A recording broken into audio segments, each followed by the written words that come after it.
오늘의 말씀은 새로운 기쁨이라는 제목으로 말씀을 전하겠습니다. 자, 여러분들은 인생의 어느 때가 가장 행복하고 기쁘셨습니까?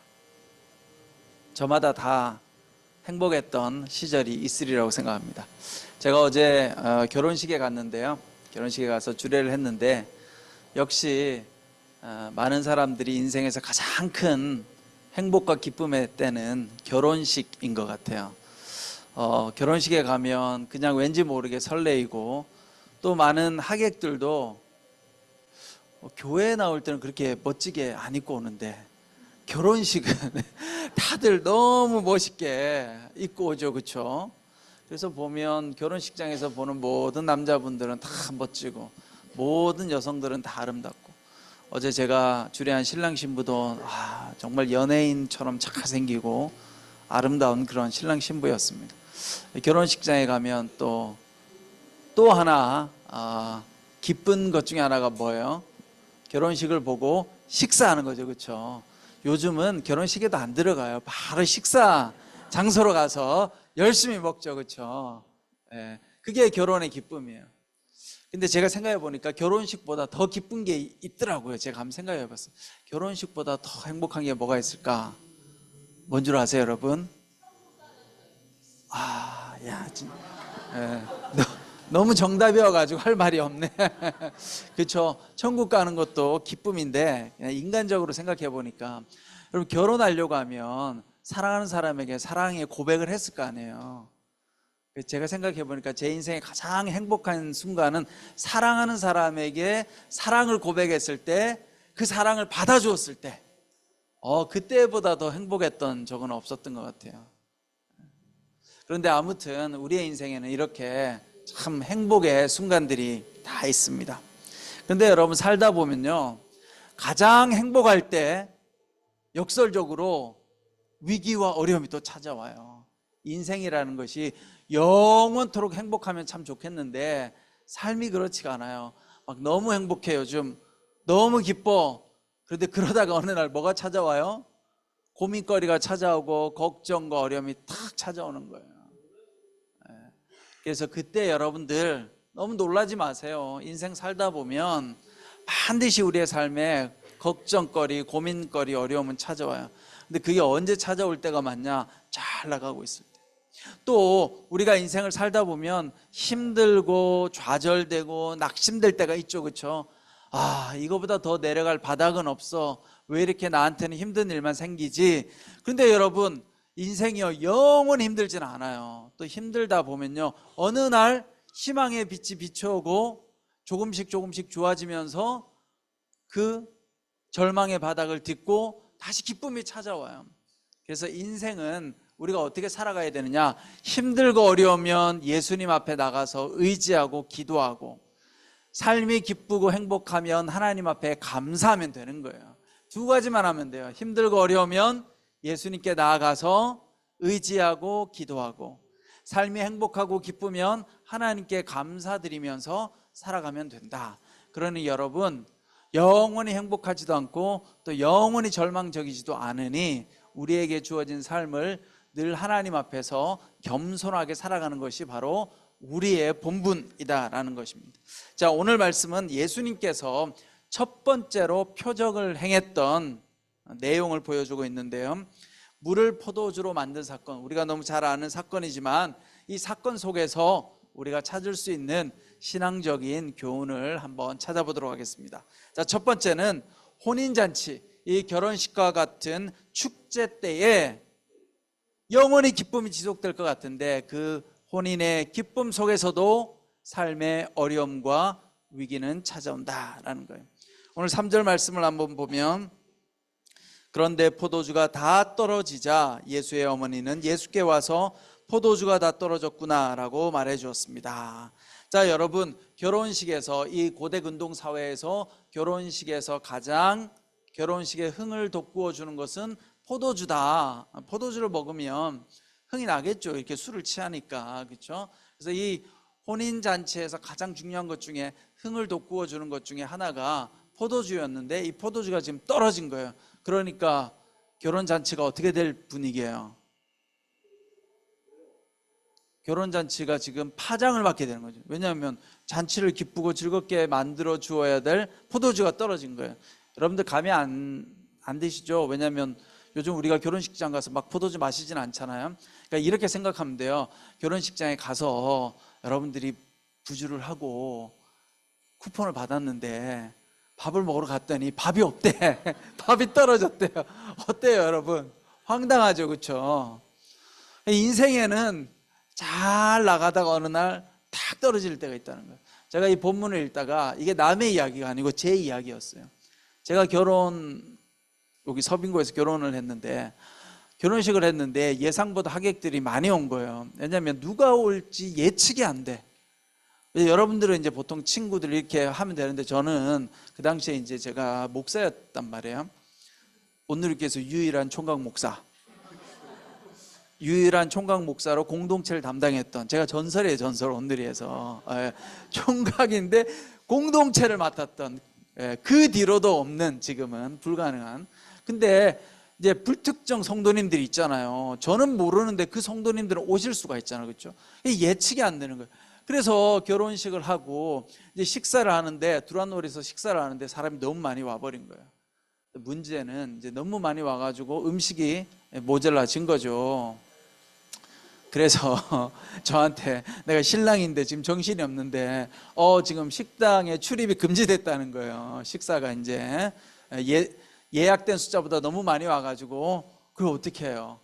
그래서 빨리 그 축의금 받은 돈을 꺼내가지고 제 동생하고 봉투에 새로 담기 시작했죠. 이렇게 줘야 될 거 아니에요. 밥 먹으러 가라고 딴데 80명이나 초과가 된 거예요. 80명을 봉투에 돈을 다 다시 집어넣어가지고, 근데 뭐 10,000원짜리로 축의금 내는 게 아니라 50,000원짜리 이렇게 내면 이게 돈이 모자라잖아요. 그래서 어쨌든 해가지고 했는데, 제가 그날 너무너무 미안한 거예요. 누가 식당에서 밥을 못 먹은지 알 수도 없어요, 그렇죠? 불특정. 그냥 봉투 주고 여기 신도가 가서 식사 좀 하세요 하고. 그래서 그 뒤로 제가 너무너무 미안한 거예요. 누가 도대체 내 결혼식에 왔는지, 누가 밥을 못 먹고 갔는지. 밥을 못 먹고 간 분도 있어요. 그래서 못 먹고 간 분도 있고, 그 식사비를 받아서 식사하신 분도 있고. 그날 저는 너무너무 미안한 거죠.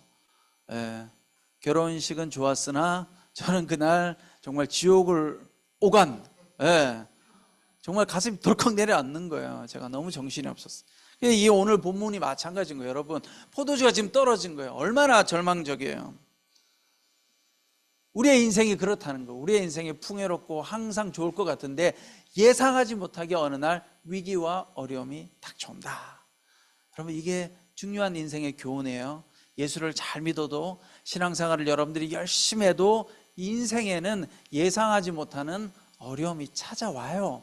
나 예수 열심히 믿었는데 왜 내 삶에 이런 일이 일어납니까? 하나님, 어떻게 이럴 수 있습니까? 너무 따지지 마세요. 그냥 인생은 그런 거예요. 그렇게 예상치 못하게 어려움이 찾아온다. 그럼 그때 어떻게 해야 되겠어요? 그때 예수님을 찾아야 되는 거죠. 근데 우리는요, 그렇게 어려움이 탁 찾아오면 예수님을 찾기보다 뭘 찾죠? 사람을 찾고, 주변에 의지가 되는 사람을 찾고, 또 주변에 나한테 뭔가 도움을 줄 만한 힘이 있을 것 같은 사람을 찾아가고, 이런 환경을 찾아가는 거예요. 여기서도 마찬가지죠. 이렇게 포도주가 떨어졌을 때 신랑 신부는 지금 몰라요. 만약에 신랑 신부가 알게 됐으면 어떻게 했겠어요? 별로 방법이 없죠. 그런데 이럴 때 예수님을 찾아야 된다. 자, 그래서 오늘 두 번째 교훈은, 예수님께 우리가 힘들고 어려울 때 바로 나아갈 수 있어야 된다. 그래서 예수님의 어머니가 어떻게 합니까? 예수님의 어머니가 포도주가 떨어진 것을 확인하고 예수님께 가요. 근데 보통 같으면 어떻게 하겠어요? 오늘 말씀해 보면 이 연회를, 이 결혼식을 주관하는 연회장이 있고, 그러니까 오늘날로 말하면 매니저가 있는 거죠. 수석 매니저. 그 다음에 신랑 신부. 근데 신랑 신부는 정신없단 말이에요, 그렇죠? 그러니까 신랑 신부한테 말할 수도 있고, 이 잔치를 주관하는 지금 연회장, 수석 매니저, 그 매니저에게 가가지고 빨리 이야기해야 되는 거예요. 그런데 이 지금 포도주가 떨어진 상황 가운데서 예수님의 어머니는 어떻게 해요? 그 사람들에게 가지 않고 예수님에게 찾아갔다는 거예요. 그래서 주석을 보니까 아마도 예수님은 이 신랑 신부와 가까웠을 거다, 또 아마도 친척이었을 가능성이 높다. 그러니까 이렇게 개입할 수 있는 거죠. 그렇죠? 예수님의 어머니가 나설 이유가 없잖아요. 여러분들 하객으로 갔는데 나서요? 지금 식사가 떨어졌어요, 이렇게 할 수 있나요? 못하죠. 근데 아마도 예수님의 어머니는 신랑 신부의 친척이었을 가능성이 높다. 그런데 어쨌든 예수님의 어머니가 예수님께 가서 말하죠. 예수여, 포도주가 떨어졌습니다. 그런데 성경에는 기록 안 되어 있지만 여러분, 왜 예수님의 어머니가 예수님께 말했을까요? 그냥 오늘 우리처럼 예수님이 구원자니까 하나님의 아들이니까 말했겠지, 이 당시만 하더라도 아직 잘 모를 때란 말이에요. 그렇죠? 예수님의 어머니 입장에서도 예수님이 아직 십자가도 안 지셨고 하나님의 아들인지 잘 몰라요. 제자들도 그렇고. 아마도 예수님께서 자라는 과정 가운데서 여러 가지 지혜를 발휘하셔서 여러 가지 삶의 어려움과 문제를 많이 풀어내지 않았을까. 어머니 입장에서 본 거예요. 우리 아들이 참 지혜롭고 믿음직스럽고 든든하고. 근데 여기 보면 지금 요셉은 안 나오잖아요. 그래서 또 주석에 의하면, 이것도 그냥 전설이에요, 아마 요셉은 죽었을 거다, 일찍이. 왜냐하면 이 결혼식에 초대받았는데 어머니만 있어요. 그렇죠? 그러니까 마리아 입장에서 평소에 아들 예수에게 많이 의지했겠죠. 예수님의 그 비범함. 그래서 오늘 예수님 앞에 부탁을 합니다. 자, 그랬을 때 예수께서 어떻게 합니까? 여기 말씀해 보면 예수께서 대답하셨습니다. 어머니, 그것이 나와 당신에게 무슨 관계가 있다고 그러십니까? 아직 내 때가 이르지 않았습니다. 예수님의 대답은 어떻게 보면 약간 거절하는 것처럼 보일 수도 있고, 그렇죠? 어머니, 포도주가 떨어진 게 저하고 어머니 사이에 무슨 그게 상관이 있나요? 그렇게 해석할 수도 있는데 이 본문의 해석은 참 어려워요. 다 달라요. 이 당시에 이런 식의 대화는 거절이 아니라 그냥 예수님께서 어머니, 그래요, 그게 어떤 관계가 있는지 모르겠지만 제가 한번 해볼게요, 이렇게 해석할 수도 있고, 또 이것은 반대로 조금 전에 말했던 것처럼 어머니, 제가 여기서 지금 아직은 기적을 일으키고 이런 일을 할 때는 아닌 것 같은데요 라고 하는 의미도 될 수 있는 거예요. 하여튼 여러 가지 의미가 있어요. 그런데 여기서 중요한 건 그럼에도 불구하고 마리아는 어떻게 해요? 예수님 앞에 맡기고 가요. 그냥 예수님 앞에 포도주가 떨어졌다. 자, 그럴 때 예수님께서 어떻게 합니까? 하인들을 부르죠. 그리고 물 항아리에 물을 채우라고 이야기합니다. 그래서 하인들이 항아리에 물을 채웁니다. 근데 여기서 또 의심스러운 게 하나 있죠. 하인들은 예수님이 누구인 줄 알고 항아리에 가서 물을 채우라고 한다고 해서 물을 채우고, 또 그 물을 떠서 연회장에게 갖다 주라고 한다고 해서 그 물을 떠서 갖다 주고 있을까? 여러분, 이 하인들의 모습도 참 미스테리해요. 여러분들 같으면 누군가가, 모르는 사람이 와서 여러분들이 지금 식당에서 서빙하고 있는데, 결혼식장에서 포도주가 떨어졌는데 일로 와보세요, 저기 지금 항아리에다 물 부으세요. 누군가가 와서 이야기하면 여러분 어떻게 하시겠어요? 당신이 뭐예요? 이렇게 이야기할 가능성이 높죠. 자, 그런데 결론적으로 우리가 알고 있는 것처럼 이렇게 했더니 9절 말씀해 보니까 어떻게 됩니까? 잔치 책임자는 물이 변해된 포도주를 맛보았습니다.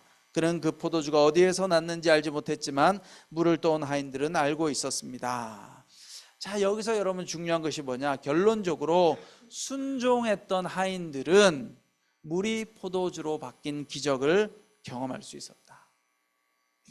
오늘 우리에게 필요한 믿음의 교훈은 예수님 말씀에 순종한 자에게는 기적이 일어난다. 여러분 다 기적을 경험하고 싶잖아요. 우리가 살아가는 삶 가운데 하나님을 만나고 싶잖아요. 그러면 어떻게 해야 돼요? 하나님 말씀에 순종해야 된다. 그런데 예배 때는 다 순종할 것 같아요. 근데 일상의 삶으로 가면 어떻게 돼요? 순종이 안 되죠. 화가 나면 다투고 짜증내고 화내고, 그러면 그게 순종이 아닌 거예요. 성경에서 말하는 순종은 뭐예요?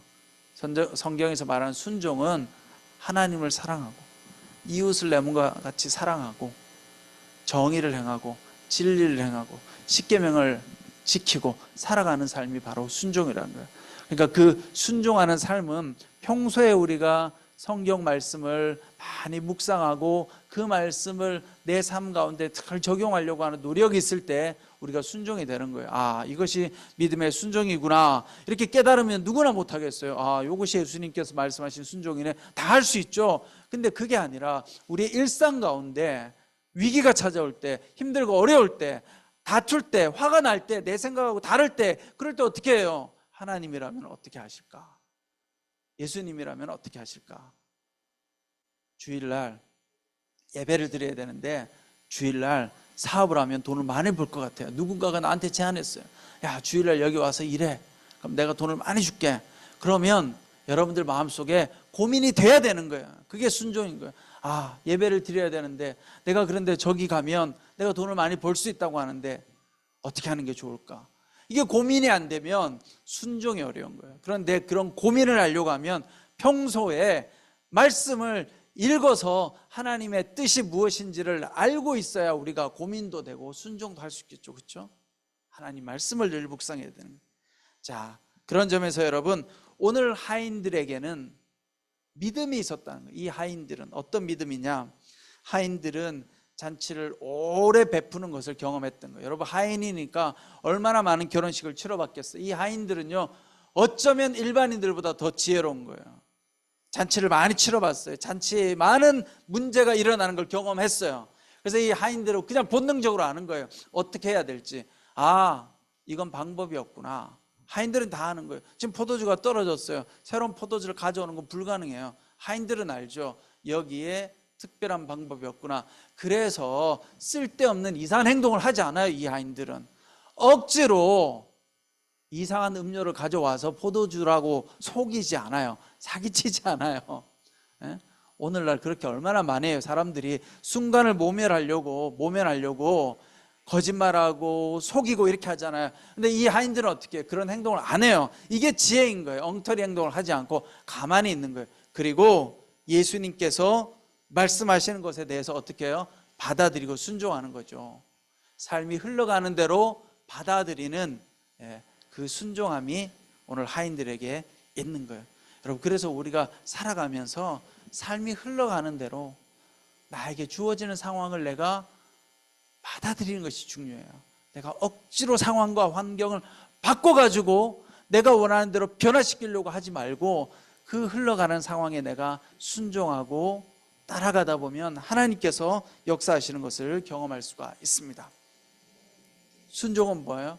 순종은 억지로 행하지 않는 거예요. 순종은 나에게 주어진 삶 가운데 반응하는 것이 바로 순종입니다. 마지막으로 세 번째, 갈릴리 가나에서 표적을 보여주신 예수님의 목적은 예수님의 영광을 드러내기 위함이었다. 제가 지난주 설교했죠. 지난주 표적과 기적이 다른 점, 여러분 기억나시나요? 표적과 기적이 어떻게 달라요? 표적과 기적이 다른 점. 표적은 사인이라고 했잖아, 그렇죠? 기적은 놀라운 신비스러운 역사가 나타나는 것이 기적이라고 이야기했어요. 오늘 예수님께서 이 표적을 통해서, 이 기적을, 물을 통해서 포도주로 만드는 기적을 통해서 나타내고자 하셨던 목적은 무엇인가? 11절 말씀에 있습니다. 그것은 바로 이 첫 번째 표적을 갈릴리 가나에서 행해 자기의 영광을 드러내셨습니다. 그러자 예수의 제자들이 그를 믿었습니다. 이 영광을 드러냈다는 게 뭐냐면요, 예수 그리스도가 하나님의 아들 되심을 보여준 거예요. 자, 오늘 요한복음 말씀은 2장이죠, 그렇죠? 1장에 나와 있는 내용이 뭐예요? 예수님이 제자를 부르신 거예요. 이제 이 제자들은요, 막 예수님을 따라왔어요. 여러분과 제가 생각하는 것처럼 하나님의 아들 예수 그리스도, 능력을 행하는 예수 그리스도를 몰라요. 이 제자들은 그냥 예수님이 이 사람들 가운데 너희들 나와 함께 가지 않을래? 영혼을 낚는 어부가 되지 않을래? 그 말에 감동받아가지고 무작정 따라온 제자들이에요. 그러니까 이 제자들도 사실은 예수님이 누구인지 잘 모르는 거예요. 그런 상황 가운데 오늘 예수님 뭐가 필요해요? 이 제자들에게 예수님께서 누구신지를 보여주고자 했던 거예요. 내가 바로 하나님의 아들이야. 내가 바로 그리스도야. 너희들이 나를 따라오면 너희들의 삶이 구원받을 수 있어. 그래서 제자들에게 구원의 메시지를 주기 위해 물을 포도주로 만드셨다라는 거예요. 여기서 중요한 교훈은 뭐예요? 여러분, 우리가 예수를 믿고 신앙생활하는 과정 가운데 하나님께서 우리 삶 가운데 역사하시고 기적을 행하시고 놀라운 일들을 행하는 목적은 하나님의 영광을 드러내기 위해서인 거예요. 무조건 기적을 일으키기 위해서가 아니라는 거예요. 근데 많은 분들이 오늘날요 자꾸 어디 가느냐, 뭔가 신비한 일이 일어나고 기적이 일어나고 그런 데 있잖아요. 저기 교회 가서 안수 받으면 뒤로 넘어져, 저기 가서 기도 받으면 병이 나, 그리고 자꾸 쫓아가요. 근데 여러분 그게 별로 의미가 없어요. 제가 맨날 설교하지만 아무리 기적을 봐도 인간이 변화되지 않아요. 인간이. 여러분 기적을 맨날 경험해 보세요. 여러분들 영혼이 변화되는가, 마음에 사랑이 생기는가? 하나도 안 생겨요. 내 마음속에 미움, 원망, 악독은요 하나도 사라지지 않아요. 기적을 보고 신비한 일을 겪고도. 근데 왜 그걸 원해요? 구원이 아니고 그냥 기분이 좋으니까. 그걸 보고 있으면 뭔가 하나님 있는 것처럼 보일 것 같으니까. 근데 시간 지나면 어떻게 돼요? 사라지는 거예요. 하나님이 우리에게 기적을 베푸는 순간은 하나님의 영광을 드러내기 위해서, 그래서 그 하나님의 영광으로 인해서 많은 사람들이 믿음을 가지고 삶을 변화시키게 하기 위해서. 그러면 우리가 기적을 경험할 수 있는 방법은 있어요. 뭐가 있어요? 내가 하나님의 영광을 위해 살아가면, 예수님의 제자로 살아가면 내 삶 가운데 뭐가 나타나요? 기적의 역사가 나타날 수 있는 거예요. 그러니 여러분들이 하나님을 따르는 삶을 살면 거기에는 하나님께서 물을 포도주로 만들어 주시고 더 큰 기쁨을 주시는 거예요. 이 목적이 중요해요. 여러분, 내가 세상에서 성공하고 잘 먹고 잘 살아야지, 이게 내 삶의 목표면 하나님은 역사하지 않아요. 내가 교회를 아무리 열심히 다녀도 10년 20년을 다녀도 저 사람을 보면 하나님 있는 것 같고 막 놀라운 기적을 경험했는데 왜 내 삶에는 아무것도 없을까? 그 이유는 뭐냐? 내 목적을 위해서 다녔으니까. 그런데 하나님의 영광을 위해서 여러분들이 믿음 생활을 하면 하나님께서요 우리에게요 복을 주세요. 그래서 오늘 이 잔치집에서 포도주가 떨어져서 잔치가 그냥 끝날 뻔했는데 거기에 예수님께서 어떻게 해요? 물을 포도주로 만들어 주셔서 더 새로운 기쁨이 넘치게 되었다는 거예요. 중요한 것은 뭐냐? 맛없는 포도주가 아니라 더 맛있는 포도주가 됐다는 거예요. 그러니 잔치를 주관하는 사람 입장에서는 이해가 안 되는 거예요. 보통은 여러분 어떻게 해요? 처음에 좋은 포도주 주고, 그건 잘 모르겠어요. 저도 포도주를 안 먹어봐가지고.